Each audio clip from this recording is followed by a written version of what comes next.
এতগুলো সরকার এসেছে, জাতীয় সংসদে কোরআনের একটি আইনও চালু করে নাই। আসসালামু আলাইকুম রহমতুল্লাহ। 90 ভাগ কোরআনে বিশ্বাসী মানুষের দেশে কোরআনের আইন প্রতিষ্ঠা প্লাস সরকারিভাবে জাকাত আদায়ের জোর দাবি জানিয়ে মহান জাতীয় সংসদে আজকে বক্তব্য দিলেন রাজশাহী 1 আসনের এমপি জামাত ইসলামের নায়েবে আমির অধ্যাপক মুজিবুর রহমান স্যার। চলুন আমরা ওনার বক্তব্যটি আগে শুনে আসি। এতগুলো সরকার এসেছে, জাতীয় সংসদে কোরআনের একটি আইনও চালু করে নাই।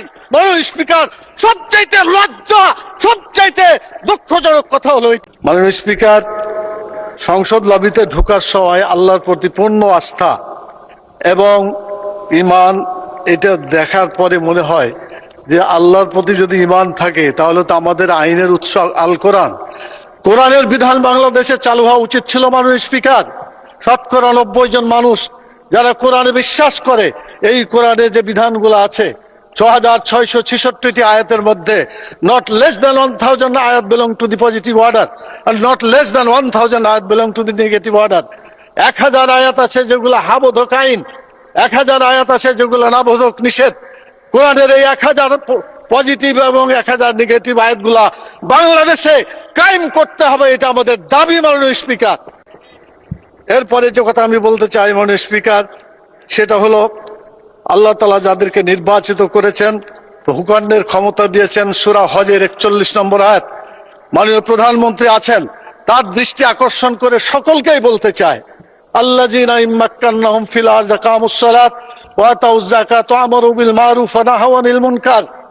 যারা রাষ্ট্র ক্ষমতা পাবে তারা দেশে নামাজ চালু করে মানুষের চরিত্র ভালো করে দেবে এবং যাকাত চালু করে মানুষের ক্ষুধা দারিদ্র্য বেকারত্ব দেশ থেকে তারা বিতাড়িত করবে, ভালো কাজ করে মানুষকে শান্তিতে থাকতে দেবে, খারাপ কাজ বন্ধ করে অশান্তির আগুন থেকে মানুষকে রক্ষা করবে। কিন্তু দুর্ভাগ্য, আওয়ামী লীগ এসেছে 6 বার, বিএনপি 5 বার, জাতীয় পার্টি 2 বার, এতগুলো সরকার এসেছে, জাতীয় সংসদে কোরআনের একটি আইনও চালু করে নাই। মাননীয় স্পিকার, সবচাইতে লজ্জা, সবচাইতে দুঃখজনক কথা হলো এটা। আমরা চাই আমরা এদেশে কোরআনের আইন চালু করে মানুষকে মুক্তি দেব। আমি মাননীয় প্রধানমন্ত্রীকে বলবো, আপনাকেও জিজ্ঞাসা করা হবে, আমাকেও করা হবে, বাংলাদেশে কেন নামাজ চালু করা হলো না, কেন যাকাত চালু করে ক্ষুধা দারিদ্র্য বেকারত্ব দেশ থেকে দূর করা হলো না, কেন ভালো কাজ চালু করে মানুষকে শান্তিতে থাকতে দেওয়া হলো না, কেন খারাপ কাজগুলো বন্ধ করে অশান্তি থেকে মানুষকে রক্ষা করা হলো না। মাননীয় স্পিকার, আমি আপনার মাধ্যমে মাননীয় প্রধানমন্ত্রী সহ আইনমন্ত্রী পাশে বসে আছেন, তারা জবাব দিবেন এবং বলবেন তাদের দায়িত্বটা। তো শুনলেন আপনারা, যাদেরকে আসলে আল্লাহ ভূখণ্ডের দায়িত্ব দিবেন তাদের 4টি কাজ হবে, যে নামাজ কায়েম করা, যাকাত আদায় করা, সৎ কাজের আদেশ দেওয়া, অসৎ কাজ থেকে মানুষকে নিষেধ করা বা ফিরানো। এই 4টি কাজ তাদের উপর আল্লাহ রাব্বুল আলামিন কম্পালসারি করে দিয়েছেন।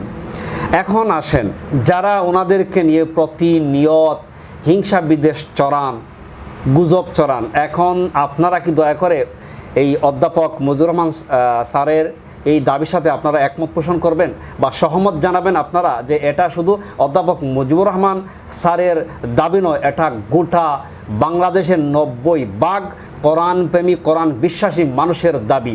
এই দাবির সাথে কি আপনারা একমত পোষণ করবেন? শুধু দেখার অপেক্ষায় রইলাম আপনার ওনার বক্তব্যে কতটুকু সহমত পোষণ করতেছেন।